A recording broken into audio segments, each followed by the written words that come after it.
જે રીતે પહેલગામની અંદર ભારતમાં કાશ્મીરની અંદર નિર્દોષ નાગરિકોને જે રીતે હત્યા કરવામાં આવી એનો ગઈકાલે રાત્રે ભારતીય આર્મીએ પાકિસ્તાનને જવાબ આપ્યો છે। રાત્રે એર સ્ટ્રાઇક કરી અને જે રીતે પાકિસ્તાનને જવાબ આપવામાં આવ્યો છે એ રીતે આખા દેશની અંદર ખુશીનો માહોલ છે અને હજી પણ પાકિસ્તાન પોતાની અવળચંડાઈ કરતાં અટકાશે નહીં। તો ભારતીય સેના તો ખરી જ, પરંતુ ભારતીય સેનાની સાથે દેશનો દરેક નાગરિક આ અવળચંડાઈનો જવાબ આપવા માટે તૈયાર છે। આજે રાત્રે ઓપરેશન સિંદૂરનું જે રીતે પાર પાડવામાં આવ્યું એની ઉજવણીના ભાગરૂપે આજે અમે બધા જ લોકો સાથે મળી અને અહીંયા એક ઉજવણીનો કાર્યક્રમ રાખ્યો હતો। અમે ફટાકડા ફોડ્યા અને પાકિસ્તાનને બતાડ્યું કે આપના માધ્યમથી કે ભારતીય સેનાની સાથે ભારતનો દરેક નાગરિક, ભારતનો દરેક વર્ગ ઊભો છે અને આ પ્રકારની અવળચંડાઈ જો વારંવાર કરવામાં આવશે તો એ સહન નહીં કરવામાં આવે।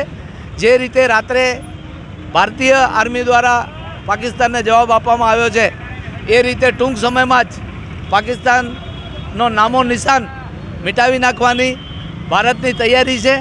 અને જે રીતે ભારતીય સેના આજે મોક ડ્રીલ કરીને સમગ્ર દેશની અંદર લોકોને જાગૃત કરી રહી છે, આ સંપૂર્ણપણે ભારતની તૈયારીઓ દેખાઈ રહી છે અને આપ જોશો કે આવનારા દિવસોમાં પાકિસ્તાનનું નામ દુનિયાના નકશામાંથી મટી જશે। મારું નામ મોહસિન ઇંગોરજા છે।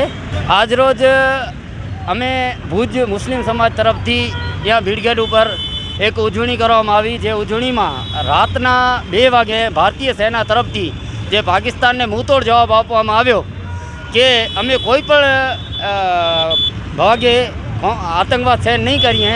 ભારતીય સેનાએ જેવી રીતે ઓપરેશન સિંધુ રાતના ભાગમાં ચલાવી અને જેનું પાકિસ્તાન પોતે પર પ્રમાણપત્ર આવ્યો અને અમેરિકાએ પણ આપ્યો કે ભાઈ આ હુમલો ભારત તરફથી કરવામાં આવ્યો છે, તો ભારતે પૂરી દુનિયાને બતાવી દીધો કે ભારત કોઈ પણ ભોગે આતંકવાદ સહન નહીં કરે। નિર્દોષ લોકોની હત્યા કોઈ પણ સાખી ન લે અને કોઈ પણ ધર્મનું ભાગ નથી। આ પાકિસ્તાનનું આતંકવાદ જે છે એનો જવાબ ભારતે એને આપ્યો છે। એના માટે આજે અહીંયા ઉજવણી કરવા માટે બધા ભેગા થયા હતા અને અમે ભારતીય સેના સાથે છીએ એ બતાવવા માટે આજે આ ઉજવણી કરવામાં આવી છે। અમે નહીં પણ પૂરો દેશ, ભારતનું દરેક નાગરિક, હિન્દુ, મુસ્લિમ, શીખ, ઈસાઈ બધાએ ભારતીય સેના સાથે છે અને સપોર્ટ કરી રહ્યા છીએ। આજરોજ આ ભીડગેટ ઉપર, ભુજના ભીડગેટ ઉપર ઉજવણી કરવામાં આવી હતી અને અહીંયા ફટાકડા અને ખાસ બધાએ આગેવાનો, જેમાં હિન્દુ, મુસ્લિમ અને બધાએ પક્ષના લોકો પણ હાજર રહી સાથે અને ઉજવણી કરવામાં આવી હતી।